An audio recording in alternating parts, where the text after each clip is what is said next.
तो हेलो दोस्तों, welcome back to my YouTube channel. इस वीडियो में हम बात करने वाले हैं, अगर आप होम लोन लेने जा रहे हो, होम लोन लेने से पहले आपको यह पता होना चाहिए कि होम लोन के कौन कौन से डॉक्यूमेंट आपके पास होने चाहिए, तब जाके बैंक आपको होम लोन ऑफर करेगा। तो उन्हीं होम लोन के डॉक्यूमेंट्स के बारे में हम बात करने वाले हैं इस वीडियो में।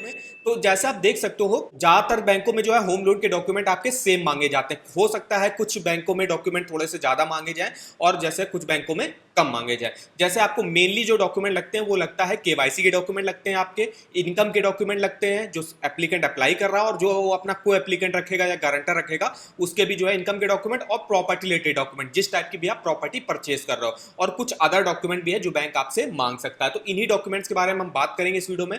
तो सबसे पहले बात करते हैं केवाईसी के डॉक्यूमेंट में। तो इसमें मैंडेटरी जो डॉक्यूमेंट रहता है होम लोन लेने के लिए वो रहता है पैन कार्ड। अगर आपके पास पैन कार्ड नहीं है तो आप फॉर्म 60 भी दे सकते हो। इसके अलावा एक और आप आईडी प्रूफ वगैरह देना पड़ेगा, जिसमें आप passport, driving licence, voter ID card, अपना आधार कार्ड वगैरह दे सकते हो। ये होते हैं केवाईसी के डॉक्यूमेंट, आपको देने पड़ेंगे। हर कैटेगरी के इंडिविजुअल को ये डॉक्यूमेंट तो देने ही देने पड़ता है, और मैंडेटरी डॉक्यूमेंट रहता है पैन कार्ड या फॉर्म 60। इनमें से कोई एक डॉक्यूमेंट आपको देना ही देना पड़ेगा। अब हम यहाँ पे बात कर लेते हैं इनकम के डॉक्यूमेंट की। इनकम में देखिए, सैलरीड के लिए अलग डॉक्यूमेंट लगते हैं और सेल्फ एम्प्लॉयड के लिए थोड़े से अलग डॉक्यूमेंट लगते हैं। तो अगर हम सैलरीड के लिए इनकम प्रूफ की बात करें तो 3 मंथ का आपको सैलरी स्लिप देना पड़ता है। इसके अलावा 6 मंथ का आपको बैंक अकाउंट स्टेटमेंट देना पड़ता है, जिस भी अकाउंट में आपकी सैलरी आती होगी। मान लीजिए आपकी सैलरी एसबीआई बैंक में आती है तो एसबीआई बैंक का 6 महीने का स्टेटमेंट आपको बैंक को देना पड़ता है। इसके अलावा या तो आप फॉर्म 16 दे दो 1 से 2 साल का, या तो आप फॉर्म 16 नहीं है आपके पास तो आईटी रिटर्न भी आप दे सकते हो 1 से 2 साल का, जितना भी बैंक आपसे मांगे। मेनली जो है 1 साल, कोई कोई बैंक 2 साल भी मांग लेता है। अगर हम सेल्फ एम्प्लॉयड प्रोफेशनल और नॉन प्रोफेशनल के लिए इनकम के डॉक्यूमेंट की बात करें, अब सेल्फ एम्प्लॉयड प्रोफेशनल में जैसे आपके आते हैं डॉक्टर हो गए, लॉयर हो गए, चार्टर्ड अकाउंटेंट हो गए, कंपनी सेक्रेटरी हो गए, ये सेल्फ एम्प्लॉयड प्रोफेशनल कैटेगरी में आते हैं। और नॉन प्रोफेशनल जैसे अगर कोई शॉप वगैरह आप चलाते हो, कोई कंपनी वगैरह चलाते हो, वो नॉन प्रोफेशनल कैटेगरी में आते हैं। तो उनके लिए देखिए आईटीआर जो है उनको 2 सालों का देना पड़ता है। इसके अलावा 2 सालों का उनको बैलेंस शीट और profit and loss account statement देना पड़ता है, और 12 मंथ का उनको करंट अकाउंट स्टेटमेंट और सेविंग अकाउंट स्टेटमेंट जो है देना पड़ता है। ये 3 डॉक्यूमेंट लगते हैं सेल्फ एम्प्लॉयड प्रोफेशनल के लिए, और ये जो ऊपर के 3 डॉक्यूमेंट है ये आपके सैलरीड के लिए लगते हैं एज इनकम प्रूफ। अब हम यहाँ पे बात कर लेते हैं कुछ अदर रिक्वायरमेंट डॉक्यूमेंट की, जिसमें आता है ओन कंट्रीब्यूशन प्रूफ। अब ओन कंट्रीब्यूशन प्रूफ क्या होता है? ये कोई डॉक्यूमेंट वगैरह नहीं है, इसमें आपसे एक प्रूफ मांगा जाता है कि जैसे जब आप होम लोन वगैरह लेने जाते हो तो आपकी प्रॉपर्टी को देखते हुए, आप जो भी प्रॉपर्टी परचेस करो उसको देखते हुए बैंक के आपको लोन प्रोवाइड करते हैं। और बैंक के जो है मेनली जो है 80 से लेकर 90% तक लोन जो है प्रॉपर्टी वैल्यू का प्रोवाइड करते हैं। बाकी का जो है 10-15-20% जो आपको डाउन पेमेंट करनी पड़ती है, तो वही आपसे बैंक मांगता है कि ओन कंट्रीब्यूशन प्रूफ, मतलब आपके पास उतना पैसा है जो आपने इनिशियल पेमेंट वगैरह करी होगी। इसके अलावा सैलरीड हो तो सैलरीड के लिए देखिए आपका वर्क एक्सपीरियंस वगैरह मांगा जाता है। तो वर्क एक्सपीरियंस में या तो आप एम्प्लॉयमेंट कॉन्ट्रैक्ट दे दो या अपॉइंटमेंट लेटर दे दो। इसके अलावा अगर आपका ऑनगोइंग कोई लोन पहले से ही चल रहा है मान लीजिए, तो उसका भी 6 मंथ का स्टेटमेंट बैंक आपसे मांगता है। अगर चल रहा है, नहीं चल रहा है तो फिर आपसे नहीं मांगा जाएगा। इसके अलावा जो लोन का एप्लीकेशन फॉर्म होता है वो फिलअप करके पासपोर्ट साइज फोटो के साथ देना पड़ता है, और एप्लीकेंट की डिटेल देनी पड़ती है और को एप्लीकेंट की डिटेल जो है देनी पड़ती है। प्रोसेसिंग फीस जो होगी वो एचडीएफसी बैंक के नाम पे चेक के थ्रू देनी पड़ती है। प्रोसेसिंग फीस मेनली आपकी 0.35% जैसे एसबीआई बैंक में लगता है, एचडीएफसी में अगर आप लेने जाते हो तो 0.50% लोन अमाउंट का प्रोसेसिंग फीस लगती है। इसके अलावा जो सेल्फ एम्प्लॉयड प्रोफेशनल और सेल्फ एम्प्लॉयड बिजनेसमैन होंगे उनको बिजनेस प्रोफाइल देना पड़ता है, मतलब जो सा भी वो बिजनेस वगैरह करते हो उसकी डिटेल उनको देनी पड़ती है। जैसे कोई शॉप चलाते हैं तो शॉप का जो है shop and establishment act certificate देना पड़ेगा। इसके अलावा लेटेस्ट फॉर्म 26 एएस होगा देना पड़ता है। अगर आप कोई कंपनी चलाते हो तो डायरेक्टर और शेयर होल्डर की लिस्ट आपको देनी पड़ती है बैंकों में। इसके अलावा अगर आप कोई पार्टनरशिप फर्म चलाते हो तो पार्टनरशिप डीड आपको देनी पड़ती है। तो ये कुछ अदर डॉक्यूमेंट है जो आपसे बैंक मांग सकता है। अब हम बात कर लेते हैं प्रॉपर्टी रिलेटेड डॉक्यूमेंट की। अब प्रॉपर्टी रिलेटेड के डॉक्यूमेंट अलग अलग होंगे हर टाइप की प्रॉपर्टी के लिए।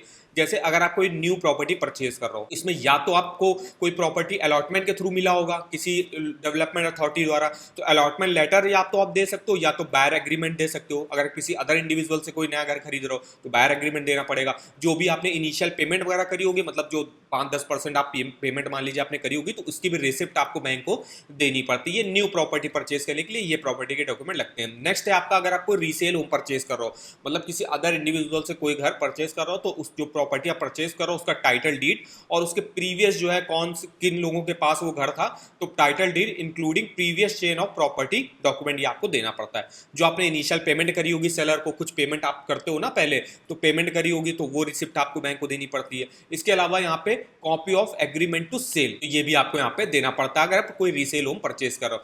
नेक्स्ट आता है अगर आपको कोई प्लॉट है उसमें आप कंस्ट्रक्शन के लिए लोन ले रहे हो, तो कंस्ट्रक्शन के लिए डॉक्यूमेंट की बात करें तो टाइटल डीड ऑफ प्लॉट लगेगा, जो भी प्लॉट के डॉक्यूमेंट होंगे वो देने पड़ेंगे। उस प्रॉपर्टी में कोई लड़ाई झगड़ा नहीं है, ये भी इसका रहता है कि अगर लड़ाई झगड़ा चलता तो फिर बैंक आपको लोन ही नहीं प्रोवाइड करेगा, तो उसका भी जो है प्रूफ देना पड़ता है। इसके अलावा copy of plan approve by local authority आपको देना पड़ता है। और जो आप प्लॉट पे कंस्ट्रक्शन करा रहे हो तो कंस्ट्रक्शन में जो भी उसका खर्चा आएगा तो वो आर्किटेक्ट या सिविल इंजीनियर द्वारा जो भी कंस्ट्रक्शन का एस्टिमेट बनेगा वो भी आपको बैंक को देना पड़ता है। तो ये मेनली कुछ डॉक्यूमेंट लगते हैं अगर आप होम लोन लेने जाते हो, और ज्यादातर बैंकों में डॉक्यूमेंट सेम ही होंगे। जैसे अगर हम एसबीआई बैंक में भी होम लोन के डॉक्यूमेंट देखें तो इसमें भी देखिए आपके केवाईसी के डॉक्यूमेंट हो गए, आईडी प्रूफ एड्रेस हो गया, लोन का एप्लीकेशन फॉर्म हो गया, फिलअप करके देना पड़ता है, प्रॉपर्टी रिलेटेड डॉक्यूमेंट भी जो आपने बताया वो देने पड़ते हैं, बैंक अकाउंट स्टेटमेंट जैसे बताया 6 मंथ का बैंक अकाउंट स्टेटमेंट जिसमें अकाउंट में आपकी सैलरी आती होगी वो देना पड़ता है, और अगर आपका प्रीवियसली कोई लोन चल रहा तो उसका भी 1 साल का स्टेटमेंट। इसके अलावा जो सैलरीड एप्लीकेंट अप्लाई करेगा और सैलरीड एप्लीकेंट जो को एप्लीकेंट रखेंगे या गारंटर रखेंगे उनके देखिए सैलरी स्लिप वगैरह 3 मंथ का,